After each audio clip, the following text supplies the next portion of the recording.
ایران اور عثمانی سلطنت کے تعلقات اور تنازعات ایک اہم تاریخ ہے۔ ایران کی عظمت اور شناخت کا اندازہ اسی بات سے لگایا جا سکتا ہے کہ ایران صدیوں سے ایک عظیم تہذیب کا مرکز رہا ہے۔ 330 سے 550 قبل مسیح تک ہخامنشی سلطنت نے فارس کو ایک طاقتور سلطنت بنایا۔ 224 سے 651 عیسوی تک ساسانی سلطنت زرتشتی مذہب اور مضبوط فوج کے ساتھ ایک سپر پاور رہی، اور 1501 سے 1736 عیسوی تک صفوی سلطنت نے شیعہ اسلام کو ایران کا سرکاری مذہب بنایا اور عثمانیوں کے ساتھ کئی جنگیں لڑیں۔ عثمانی سلطنت ایک طاقتور سلطنت تھی۔ 1299 میں عثمانی سلطنت کی بنیاد رکھی گئی اور 453 میں قسطنطنیہ یعنی استنبول کی فتح کے بعد یہ ایک عظیم سلطنت بن گئی۔ سلطان سلیمان اعظم نے 1520 سے 1566 تک اپنے دور حکومت میں مشرق وسطی یورپ اور شمالی افریقہ میں اپنی سلطنت کو وسعت دی۔ عثمانیوں کی نظر مشرق وسطی پر تھی، جہاں ایران ایک بڑی رکاوٹ تھا، جس کی وجہ سے ایران اور عثمانی سلطنت کے درمیان کئی جنگیں ہوئیں۔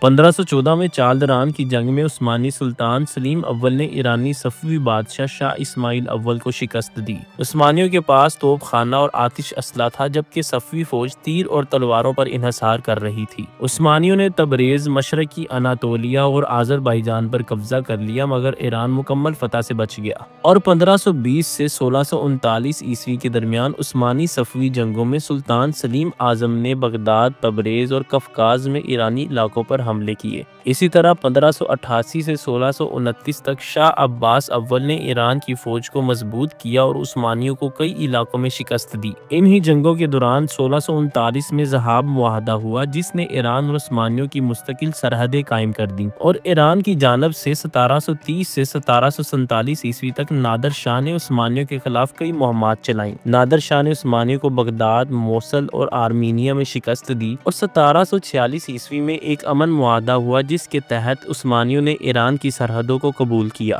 شاہ عباس اول نے ایران کی بقا کے لیے فوجی اور سیاسی اقدامات کیے، یورپی ہتھیاروں کو اپنایا اور اپنی فوج کو جدید بنایا۔ ایران نے بندوقچی فوج، مسکیٹرز اور توپ خانے کو ترقی دی تاکہ عثمانیوں کا مقابلہ کیا جا سکے۔ ایران نے عثمانیوں کے خلاف پرتگال، اسپین اور انگلینڈ سے اتحاد کیا۔ روس اور فرانس سے بھی تعلقات قائم کیے تاکہ عثمانیوں پر دباؤ بڑھایا جا سکے۔ ایران نے شہر ریشم پر کنٹرول برقرار رکھا، جس نے عثمانیوں پر انحصار کم کر دیا۔ اصفہان کو بین الاقوامی تجارتی مرکز میں تبدیل کر دیا۔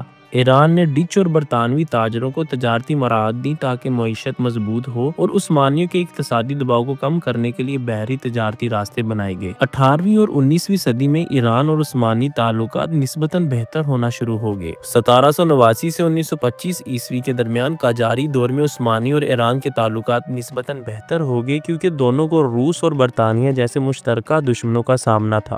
1823 میں ایک معاہدہ ہوا، جس میں سرحدی تنازعات کو حل کرنے کی کوشش کی گئی۔ روس اور برطانیہ ایران اور عثمانی سلطنتوں میں مداخلت کرنے لگے۔ ایران اور عثمانیوں نے سفارتی تعلقات کو بہتر کر کے یورپی دباؤ کا مقابلہ کیا۔ اگر ہم مختصراً ایران اور عثمانی سلطنت کے تعلقات اور اتحاد کی بات کریں تو 16ویں اور 17ویں صدی عیسوی میں دونوں سلطنتوں کے تعلقات شدید دشمنی پر مبنی تھے، لیکن 18ویں اور 19ویں صدی میں مشترکہ دشمنوں روس اور برطانیہ کے خلاف عثمانی سلطنت اور ایران دونوں کے آپس میں سفارتی تعلقات بہتر ہوئے۔ ایران نے اپنی بقا کے لیے طاقتور فوج، جدید اسلحہ، بین الاقوامی اتحاد اور سفارتی حکمت عملی، معاشرتی ترقی اور تجارتی خود مختاری، ثقافتی اور مذہبی استحکام قائم کیا۔ ایران نے عثمانی سلطنت کے خلاف اپنی خود مختاری برقرار رکھنے کے لیے عسکری، سفارتی اور اقتصادی حکمت عملیوں کا استعمال کیا۔ ایران کبھی بھی عثمانیوں کے مکمل کنٹرول میں نہیں آیا اور اپنی الگ شناخت قائم رکھنے میں کامیاب رہا۔